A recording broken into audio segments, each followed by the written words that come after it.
चंबा में युवक मनोहर की निर्मम हत्या के मामले में नए खुलासे हो रहे हैं। हिमाचल में इस तरह जघन्य हत्या अब मामले में भाजपा ने सरकार पर हमले तेज कर दिए हैं। विपक्ष के नेता जयराम ठाकुर ने हिमाचल प्रदेश में कानून व्यवस्था पर सवाल उठाए हैं। उन्होंने कहा कि यह सामान्य घटना नहीं है जिससे हिमाचल को झकझोर कर रख दिया है। घटना को गंभीरता से नहीं लिया गया।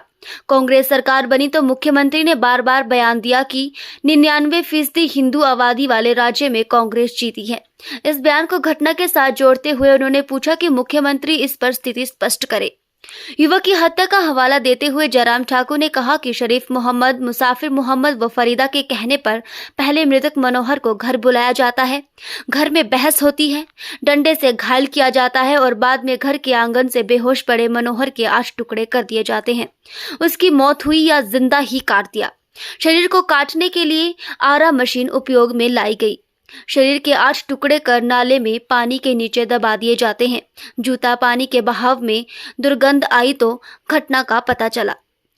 जयराम ठाकुर ने आरोपी के तार आतंकियों से जोड़ते हुए पूछा कि नोटबंदी के दौरान आरोपी ने 95 लाख नोट बदले व उसके खाते में 2 करोड़ रुपए हैं, जबकि आरोपी के पास इतना बड़ा आय का साधन नहीं है। आरोपी के पास 3 बीघा जमीन है, जबकि कब्जा 100 बीघा पर कर रखा है। अपनी जमीन के किसी को आने नहीं देते। 10,000 की ऊंचाई पर रहता है। 100 भेड़ बकरियां इसके पास हैं, जबकि 200 बेचता है। इतना ही नहीं, चंबा में 1998 में हुए शतरुंडी आतंकी हमले में 35 लोगों की मौत हुई थी। उसमें भी आरोपी के तार जुड़े थे। आरोपी की बहन के साथ मनोहर का मिलना जुलना था। क्या इसलिए उसको मौत के घाट उतार दिया गया? उन्होंने मामले की जांच NIA से करवाने की मांग उठाई है ताकि सच सामने आ सके, क्योंकि कांग्रेस के स्थानीय प्रभावशाली नेता मामले को दबाने की कोशिश कर रहे हैं। वहीं मुख्यमंत्री ठाकुर सुखविंदर सिंह सुक्खू ने कहा कि मामले को राजनीति व धार्मिक रंग देने का प्रयास नहीं होना चाहिए। सरकार मामले में निष्पक्ष जांच करवा रही है। पुलिस ने आरोपियों को गिरफ्तार कर लिया है। हिमाचल शांत राज्य है, यहाँ सांप्रदायिक झगड़े नहीं होते हैं। दूसरे समुदाय की सुरक्षा करना भी सरकार की जिम्मेदारी है।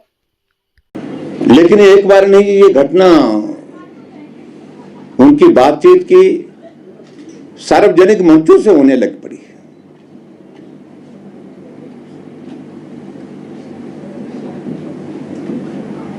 और ये क्रम रुका नहीं, आगे बढ़ करके जब कर्नाटक के चुनाव थे तो कर्नाटक के चुनाव में भी हिमाचल प्रदेश के माननीय मुख्यमंत्री बेंगलोर गए थे और बेंगलोर में भी अपनी पत्रकार वार्ता में इस बात को ही प्रमुखता से उनने वहां पर बोला और जाहिर किया। और मुख्यमंत्री को उस पक्ष को भी स्पष्ट करना चाहिए आखिर वो कहना क्या चाह रहे हैं। मित्रों, ये घटना घटित होती है चंबा में।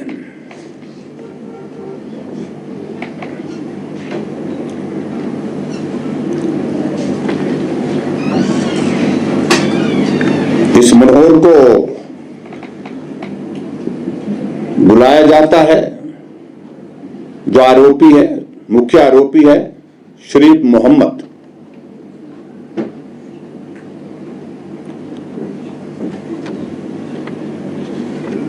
और इसमें यह कहा जा रहा है, खैर वो आगे जांच का विषय है, उन सारी चीजों को लेकर के मुझे बहुत ज्यादा कहना नहीं अभी।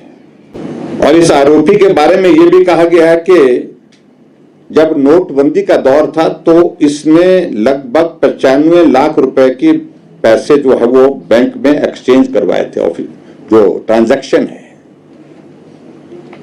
और मैं समझता हूं ये सामान्य परिस्थिति नहीं है, ये एक बहुत बड़ा अमाउंट है। वो भी जांच का विषय है। इस पर मुझे लगता है कि और ज्यादा गहराई से जांच करने की आवश्यकता है।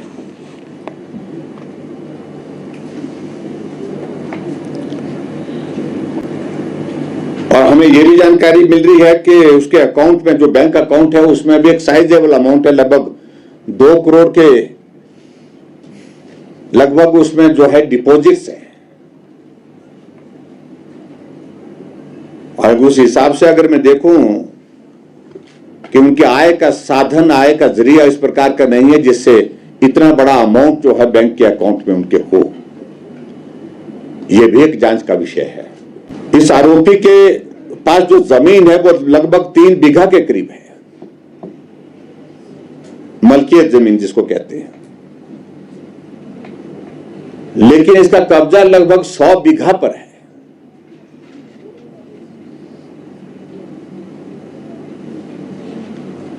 जहां किसी को न आने देता है न रहने देता है। सरकारी जमीन है। अगर कोई भी गद्दी अपनी भेड़ बकरियों के साथ वहां पर आता है तो उसको धमकाता है। और ऐसा अभी कहा जा रहा है कि जहां ये रहता है वो 10,000 की ऊंचाई से भी थोड़ा ज्यादा वहां पर हाइट है, लगभग 10,000 की हाइट है। 6 फुट बर्फ, 5 फुट बर्फ, 4 फुट सामान्य रूप से वहां पर गिरती है, लेकिन उसके बावजूद भी ये वहीं पर ही रहता है। यह भी एक सामान्य परिस्थिति नहीं है। और जो महत्वपूर्ण चीज इस बात को लेकर के जो मैं जरूर कहना चाहूंगा कि 98 में जब शत्रुंडी हत्याकांड हुआ था, जब आतंकी जम्मू कश्मीर की सीमा से होकर के हिमाचल की सीमा में प्रवेश कर गए थे और उसमें 35 लोगों की हत्या कर दी थी उन्हें। और 35 लोगों की हत्या के साथ साथ में 7 लोगों को वो जिंदा अपने साथ लेकर के गए थे, जो अभी तक भी नहीं मिल पाए।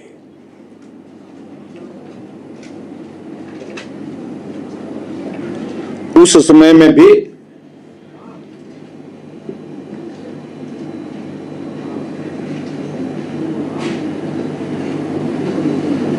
जब जांच की प्रोसेस चली थी तो उस वक्त भी इस आरोपी को उस जांच में शामिल किया गया था। उसकी भी उस वक्त भी उसको बुलाया गया था, जांच के लिए बुलाया गया था।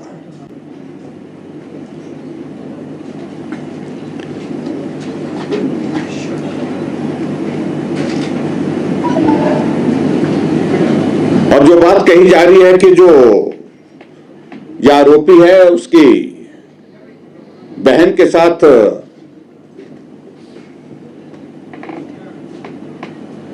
मनोहर का मिलना जुलना था, हमारा यह मानना है कि अगर मिलना जुलना होता तो सामान्य रूप से भी उस बात को लेकर के कहा जा सकता था, बात की जा सकती थी।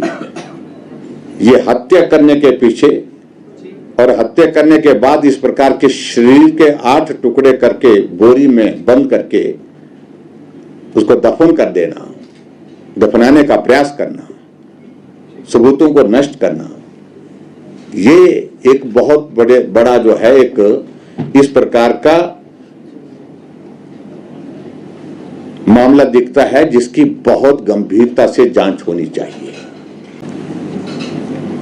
और इनकी गतिविधियों के बारे में अब धीरे धीरे लोगों ने बोलना शुरू किया। अभी पहले नहीं बोलते क्योंकि प्रभावशाली व्यक्ति कहा जा रहा कि ये प्रभावशाली व्यक्ति अपने समुदाय में वहां पर है,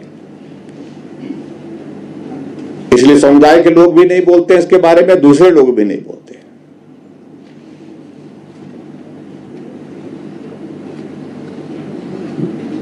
लेकिन हमारा मानना है कि भारतीय जनता पार्टी की ओर से हम इस बात को लेकर के मांग कर रहे हैं कि ये जांच इसकी जो है वो जांच जो वर्तमान जो परिस्थिति है उसके तहत एसआईटी कॉन्स्टिट्यूट की गई है, लेकिन हमारा मानना है, हमारा कहना है ये जांच एनआईए से भी होनी चाहिए।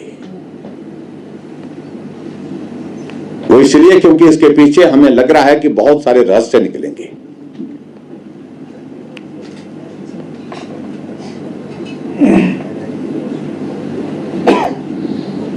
और संदिग्ध रूप से बहुत सारे लोगों का मिलना, बहुत सारे लोगों का इनके पास रहना, उठना बैठना, संदिग्ध परिस्थितियों में अब सब लोग इस बात की चर्चा कर रहे हैं।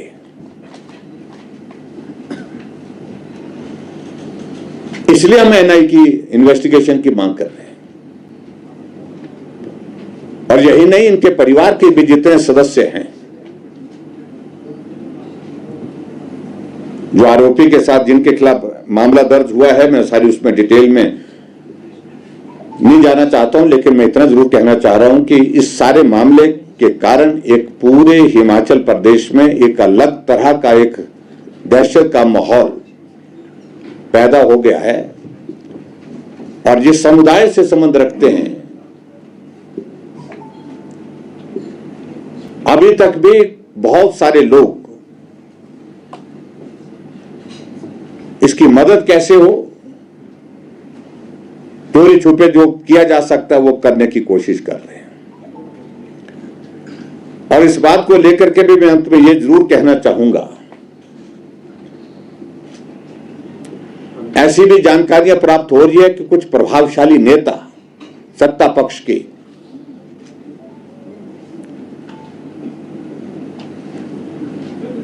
इस सारे मामले में दखल देकर के दबाने की कोशिश कर रहे हैं।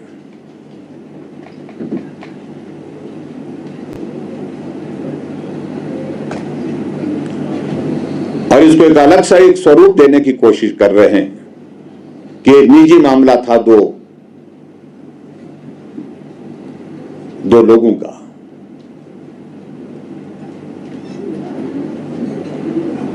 और मेरा यह मानना कि इसको इस प्रकार का मामला ना माना जाए, ये निजी मामला बिल्कुल भी निश्चित रूप से नहीं लगता है। और इस षड्यंत्र के पीछे जो भी लोग हैं, जो भी प्रभावशाली लोग हैं, वो भी बेनकाब होने चाहिए। और जो मुजरिम है इसके खिलाफ सख्त से सख्त कार्रवाई होनी चाहिए। और जो भारतीय जनता पार्टी की ओर से हमारी मांग है कि एनआईए के माध्यम से, नेशनल इन्वेस्टिगेटिंग एजेंसी के माध्यम से इसकी जो जांच हो। और मुझे लगता है कि निश्चित रूप से इस व्यक्ति के तार बहुत जगह जुड़े हुए होंगे और बहुत सारी देशद्रोही गतिविधियों में भी इसकी संलिप्तता ऐसे में हो सकती है। इस बात से भी इनकार नहीं किया जा सकता है। देखिए, मेरा ये मानना है कि जो कुछ हुआ वो बड़ा दुखद था और उसका जिस प्रकार से हत्या हुई है वो बड़ी दर्दनाक हत्या थी। लेकिन मेरा ये मानना है कि जो भी कल्प्रिट्स थे उनको पकड़ लिया गया है।